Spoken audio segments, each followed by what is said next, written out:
Mõnikord on nii, et head ideed tulevad kuidagi ootamatult.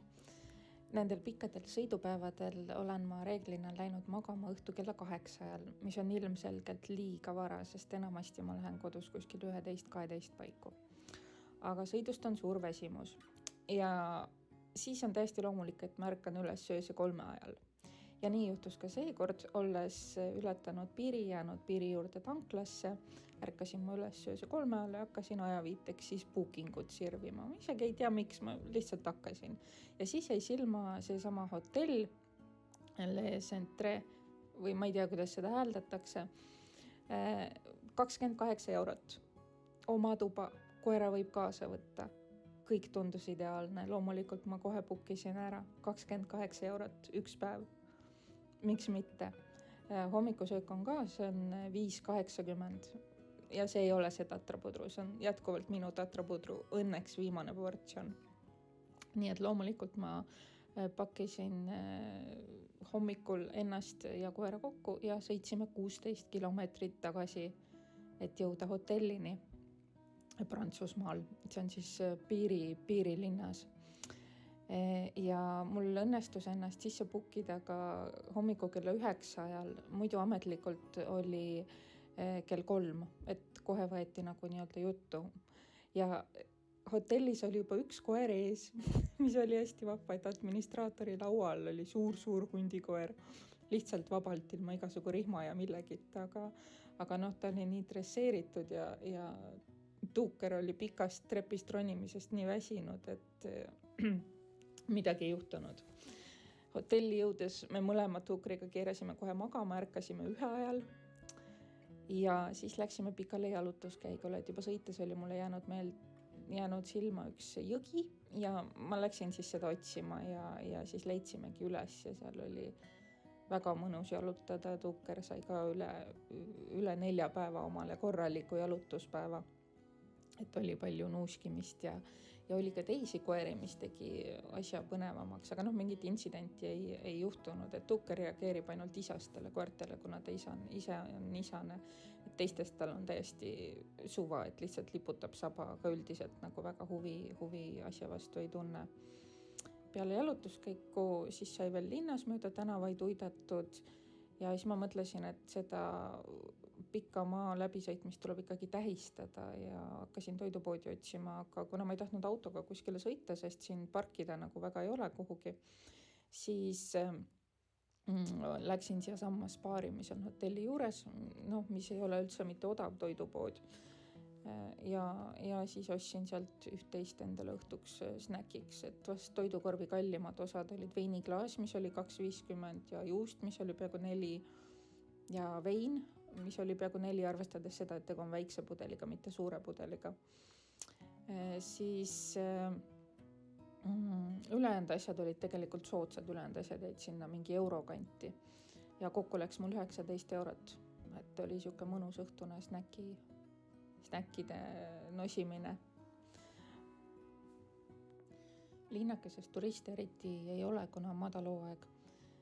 Jääb mulje, et linn on üldse suht koht välja surnud, et paljud toidukohad on kinni, paljud poed on kinni.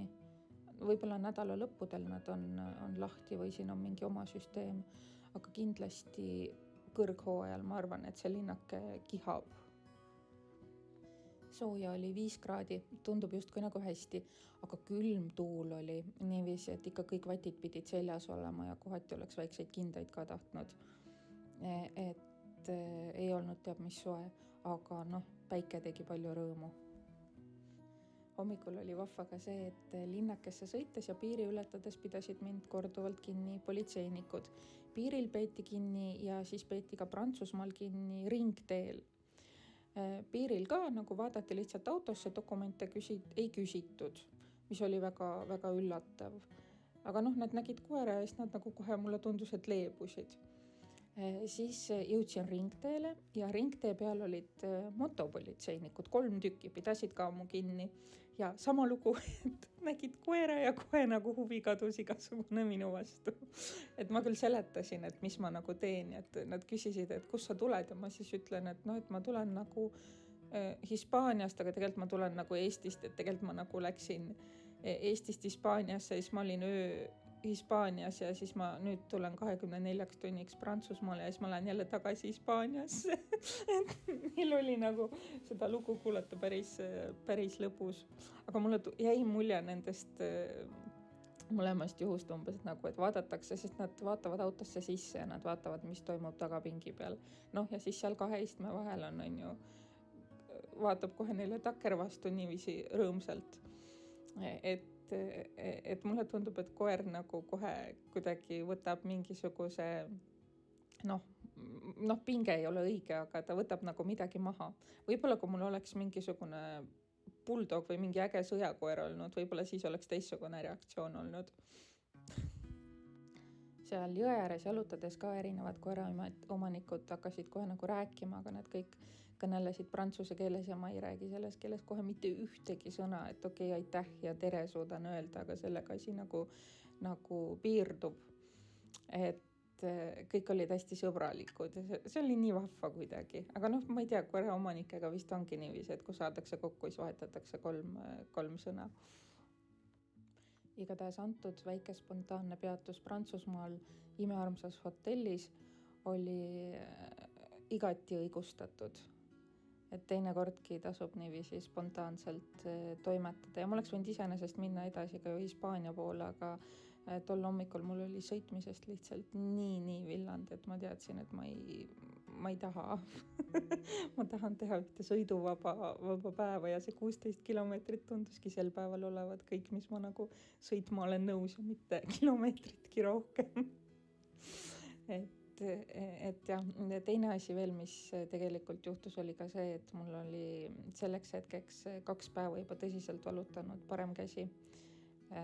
Ma arvan, et see oli nagu autoroolimisest ja sundasendis olemisest ja käiguvahetusest ja sellest. Ma ei oska millegi muu peale seda nagu panna, et see oli siuke nagu lihase valu.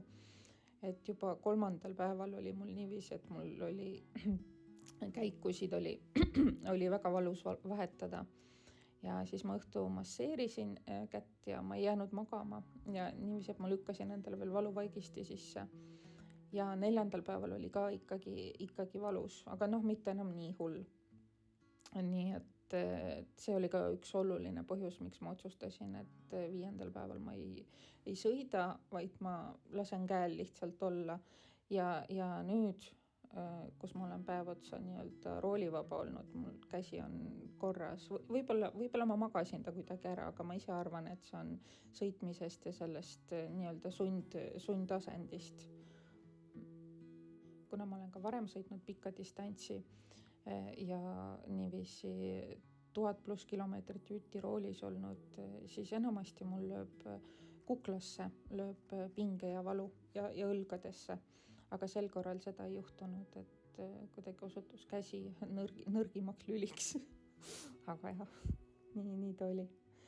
Siin on siis näha, mis ma ostsin ja ma ostsin ka kleepeka, kuna ma kogun kleepekaid ja õhtused snäkid ka. Et oli vahva.